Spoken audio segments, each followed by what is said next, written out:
Hey everyone, so this is day 7, I think, of the 21-day camera challenge.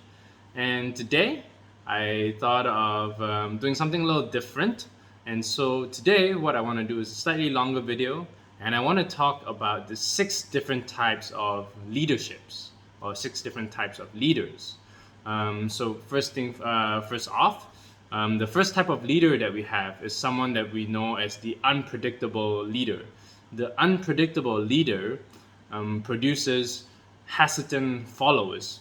What that means is the unpredictable leader comes up with concepts out of nowhere or provides extra work out of nowhere.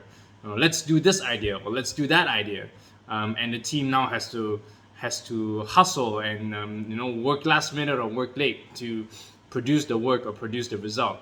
And so the type of followers that are produced are hesitant followers because the team, the people that the leader is leading, does not know what's going to come next, whether it's going to work, whether it's something that follows through, because these ideas can be short-lived.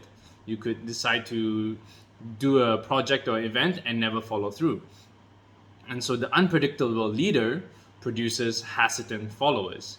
And the way that the unpredictable leader can work on improving yourself is by being more consistent. So there's a good saying that successful people do things more consistently, whereas normal people do things more occasionally. The second type of leader that we're going to talk about is the domineering leader. And the domineering leader produces compliant followers. And so the domineering leader is the type of leader that does it my way or the highway. So they'll tell you, do this, always do what I say. And so you get followers who are compliant. They are the yes people. They follow your workers or your team will always say yes, because now they have to do what you say. So a good way to, if you recognize that you are a domineering leader, a good way to help you to improve on your leadership is to ask more questions and listen. Allow your team to speak, ask more questions, and listen to them. A good rule of thumb I always like to practice is to be silent when my team speaks, and then ask them minimum 10 questions and then listen to their answers. The third type of leader that we'll talk about is the secretive leader. So a secretive leader produces guarded followers. And what it is the secretive leader is the type of leader that says, you don't need to know about this. Okay, this is not important, or this is confidential. You don't need to know about this. Just do your job.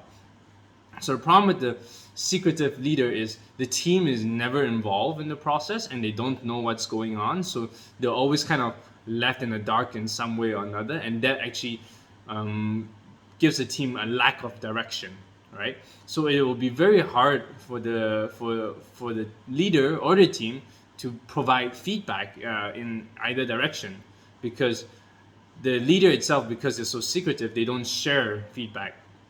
You have to remember that I think it was Simon Sinek that said this. A team is not a group of people that work together. A team is a group of people that trust each other. So a great way for a secretive leader to improve is to be more transparent, be able to share with your team. Sometimes you may think that it's not necessary to share the info, but for the team members, it is up to them to decide. And of course, bar to your personal information, you want to be able to share and be as transparent with your team as possible so that they have a clear direction of the vision that you have for the company. The fourth type of leader that we're going to talk about is the passive leader. And the passive leader creates a disengaged followers. And what I mean by passive leader is that when the team acknowledges that there's a problem, or you know as a leader that there's a problem with the company or the business, such as the business is not making enough money, or there's an employee who's causing trouble or is making things difficult, but you don't do anything about it. You just let it be. You let it run its course, right? So it shows the team that you do not care. And if you do not care, then why should your team care? They would not even take care of the issue in that sense. So remember that doing nothing is worse than doing something, right? As long as you're doing something about it, right? So you may not fix the problem, but at least you're attempting to do something about it, and it shows that you care. So now the fifth type of leader, and we're gonna turn this around. Instead of the negative aspects of leadership, the fifth type of leader, we're going to talk about a positive aspect, is a healthy leader. So a healthy leader produces faithful followers. So what I mean by a healthy leader is that instead of being unpredictable, you have a clear vision.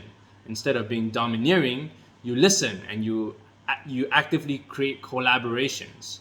Instead of being secretive, you are transparent and trusting with your team. You allow your team and you trust them to do the work. Instead of being a passive leader, you take action. So it shows that you care and you're a very engaged leader. And so that way your followers will want to actively follow you, give the best to you. They want to give their best to you and to the company. Now it sounds great and all, but there's one more type of leadership that is above a healthy leader, and that is the empowering leader.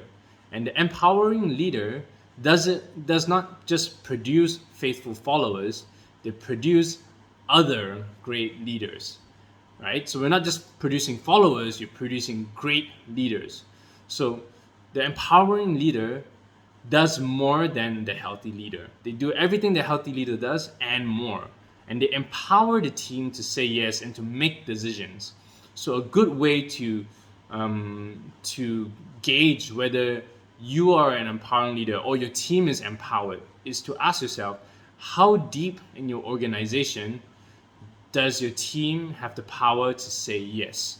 Is it only within the owners of the company, like yourself, or the leaders of the company? Or is it only within the management team that decides that they can make any decisions? Or does everyone all the way down to your front office staff or your reception or your toilet or your housekeeping or toilet cleaner, do they have the power to say yes and make decisions so that they can give your customers the best experience possible? So I'm going to leave you with 3 questions today, right? First is, what discipline are you lacking as a leader? Just think of yourself and have a reflect on the type of leadership that you are, and think about which area that you're lacking at the moment. The second question is, what do you need to grow as leaders of others? Not just as a leader, but as a leader of others or other people. The third question is, how are you going to prepare to lead teams of leaders in the future? Right? So I left you with six type of leaders today. So I'm going to recap them. First one is the unpredictable leader produces hesitant followers. And for unpredictable leaders, you're going to work on consistency. The second one is the domineering leader that produces compliant followers, right? And so you're going to work on asking questions and listening to your team. The third one is the secretive leader who produces guarded followers, right? And so you want to be able to be more transparent and trust your team more. So, there's a good way to think about it. It's like the only way that you will know to trust your team is to trust your team, right?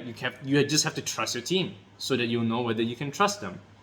The fourth type of leader is the passive leader who creates disengaged followers and shows that you do not care. So remember that as a passive leader, you want to work on just actively doing something, right? Make a decision and make a small decision to make a change. Whether it solves the problem or not is not the big issue, but you have to actively do something. Be engaged with your team and with your company.